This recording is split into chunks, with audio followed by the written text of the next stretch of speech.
judgment, the year 1968 is a time to create, not to destroy. This is a time to begin again. In these powerful days, these days of challenge, we have an opportunity to make America a better nation. It was during the Vietnam War, the Civil Rights Movement, the Women's Movement, the Black Power Movement, the American Indian Rights Movement. All these movements were converging, and there was a lot of controversy and conflict. And that was the same time young organizers who were really ready for it and just hungry for organizing and wanting to learn and wanting to be in action and wanting to be part of something bigger.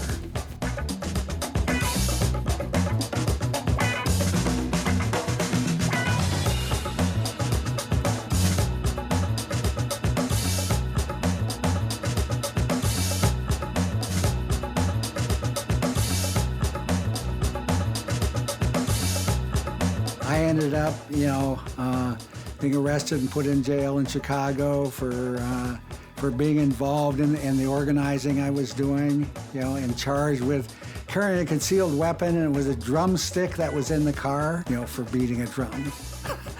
so those were the times.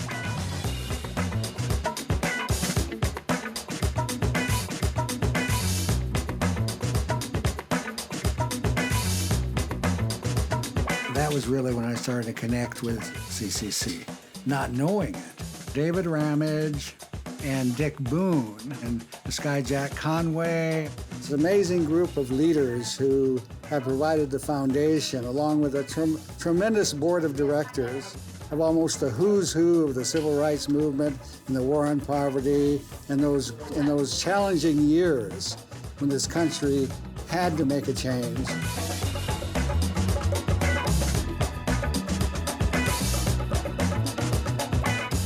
It's unique to find an organization that allows its employees to really take the lead.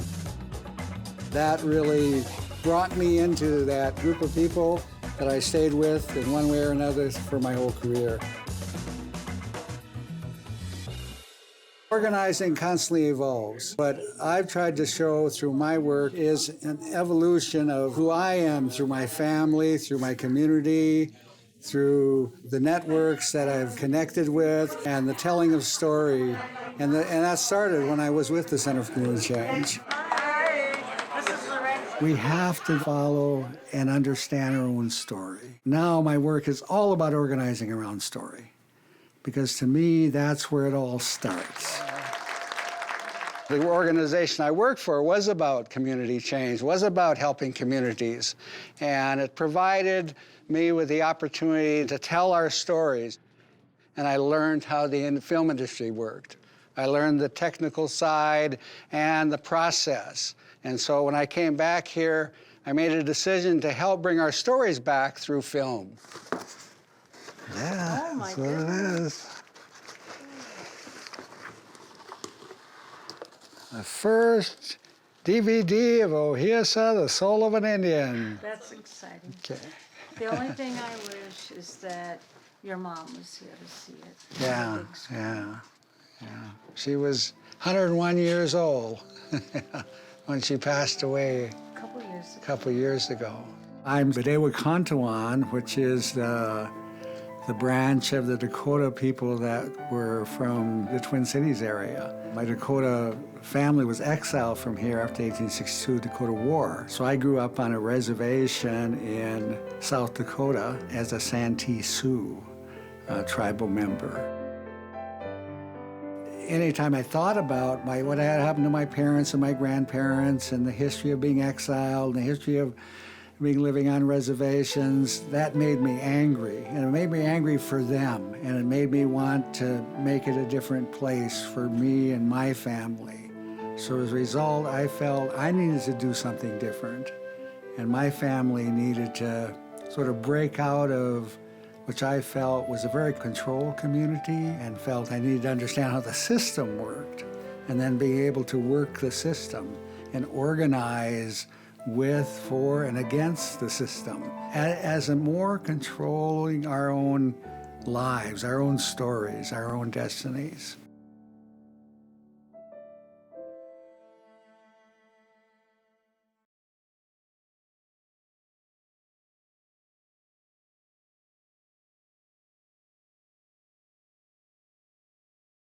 I saw, up close, winning on big issues, we got big publicity. But that big publicity didn't guarantee us, the next step. And I saw the media increasingly as in and of itself an organized vehicle where the most powerful were most connected, And so I realized that we had to do more in that area. I had to learn traditional media and learn new media simultaneously. The original inhabitants have no television network at that time. But unlike other populations, we have almost no control over how we are portrayed. Our stories are essentially censored because they're absent. The systems we have take away who we are. As a result of taking away who we are, we're always disempowered. And so I got into challenging the major networks in Los Angeles, organizing meetings, and eventually we got response and we got opportunity to put together our own training program. Enter Native Media and Technology Network, or N-Mountain. It was focused on working with Native American people in cities and on reservations. So it was trying to bring together every city in the United States that had an Indian population and to try to create a movement, first of all. So people look at us and say, you're working with Native Americans like we're one group of people. We're 400 tribes, we're 400 nations, some of the most complex organizing on the earth. And the challenge of that is immense. So what we do is tremendous learning for others. And to the extent, particularly in this country, how the Native American community goes everybody else. We're human beings. We're a part of everybody, everybody's part of us. There's no such thing as a small group. It's what do you want to do? Just don't get hung up and divided by age issues or income issues or gender issues or race issues. My story is your story is my story. It needs to be told, it needs to be retold because some people haven't heard it. We need to tell it in different, more interesting ways because other people will better understand it. So it's like organizing, you have to stay at it. And as you stay at it, hopefully you get better at it. Looks like it's going to be a turnout here, even though the weather is questionable. It's a nice group of people.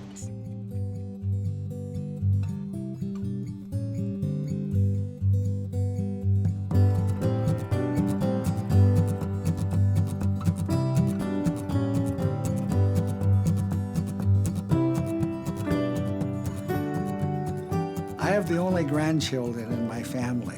I have 11 of them. I think as you get older, hopefully if you get wiser, you realize that they watch everything you do. They hear everything you say. Makes a cameo appearance in the film. The best thing we can be is an example. And if we're an organizer, the best thing we can be is an organizing example for others. That, to me, is where organizing has to go, where the stories are. That's where the power is for bringing people together. Hamatakiapi, Sanayamani, Bedewakantawan, Flanjusanti Sioux tribe. Welcome all my relatives. My name is Sanayamani, which is my Dakota name, which means you know when he's been there. You hear him walking, you hear him coming, you hear him leaving. So. What I've been able to discover through working with an organization like the Center is that you can be yourself and still be a change agent. We all have the innate ability to do what we have a passion to do if released, if allowed to organize. But find your own path and follow it.